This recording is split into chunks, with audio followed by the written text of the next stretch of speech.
This is chapter 36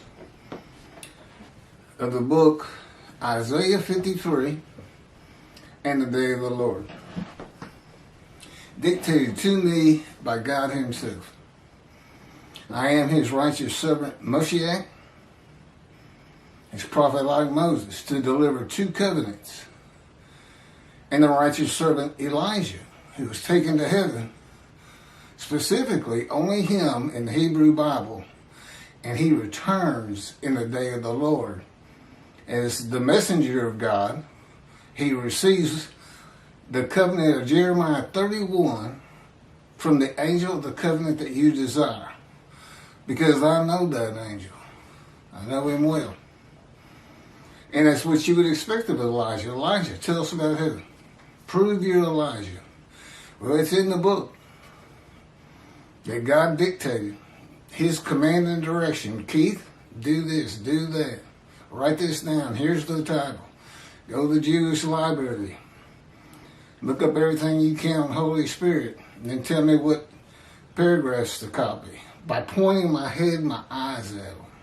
He wouldn't say paragraphs 4, 5, and 6. Paste those in your notebook.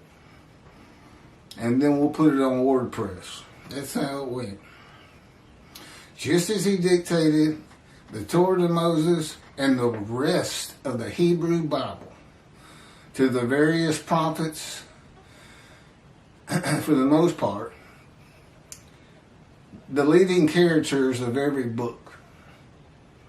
That's how he says to think of it, although he said there were times I had to use other people to write as though they were them.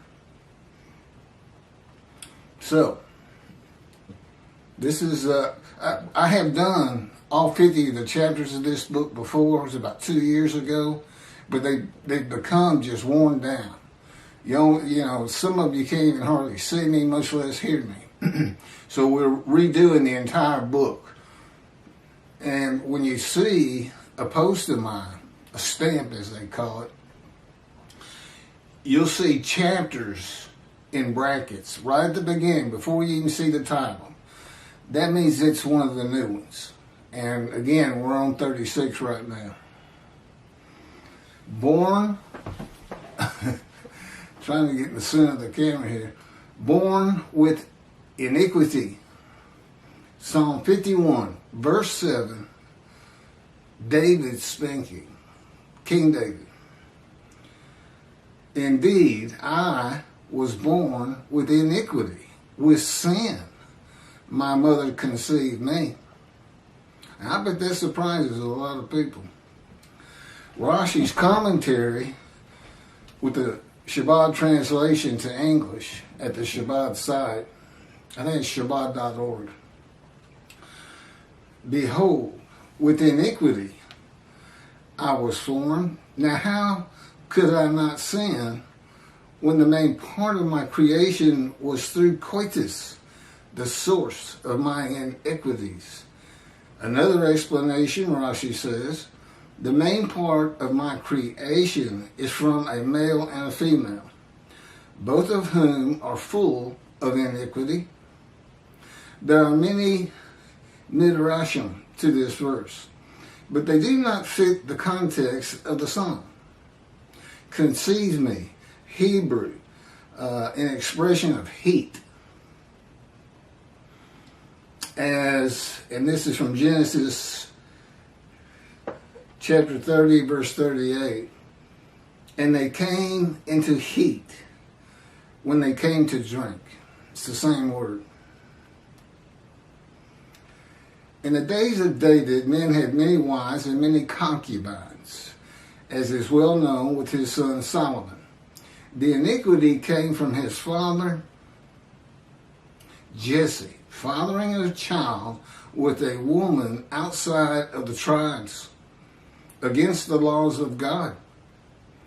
If Rashi is correct, then all men are born sinners before they ever sin. The sin of his father does not make David a sinner. And he does not bear the sin of his father. That's against God's teachings.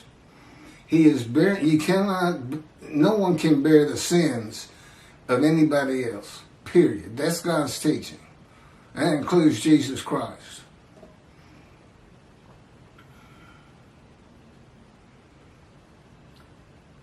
Today, under the halakha, Jewish law, David would be a Gentile if he could not prove his mother was Jewish.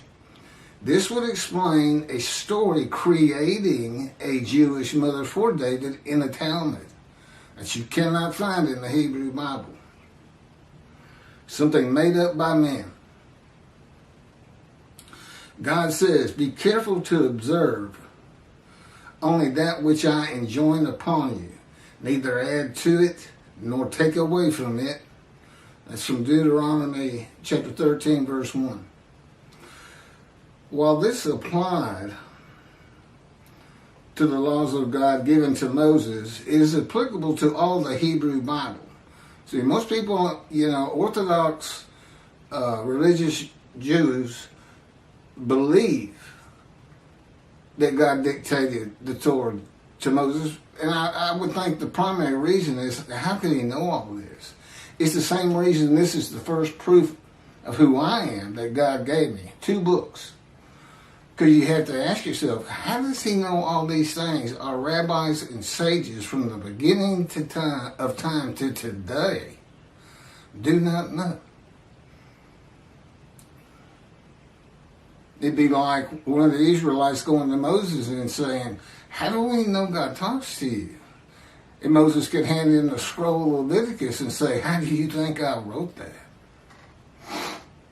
It's the same with me.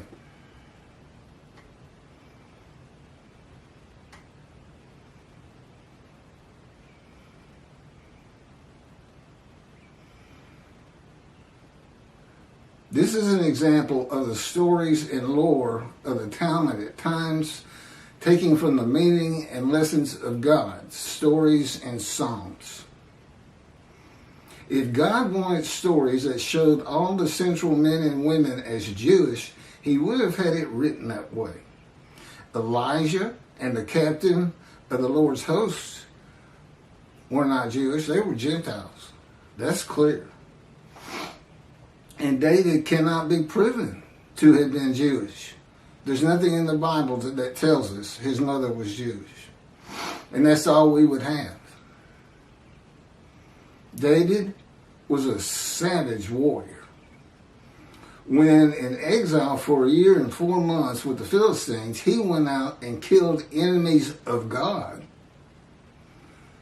And their women also, so no one could tell on him. I suspect that would apply to a teenager that could tell on him. A savage warrior. David would leave no man or woman alive to be brought back to Gath. That's where the Philistines were.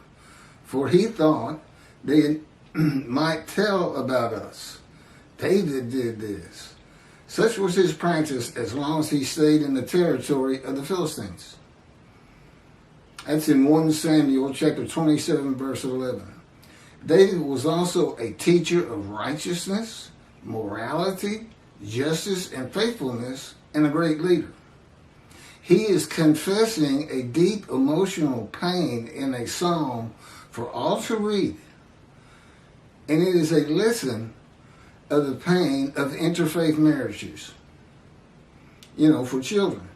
A sin he had nothing to do with, that he had to bear all of his life.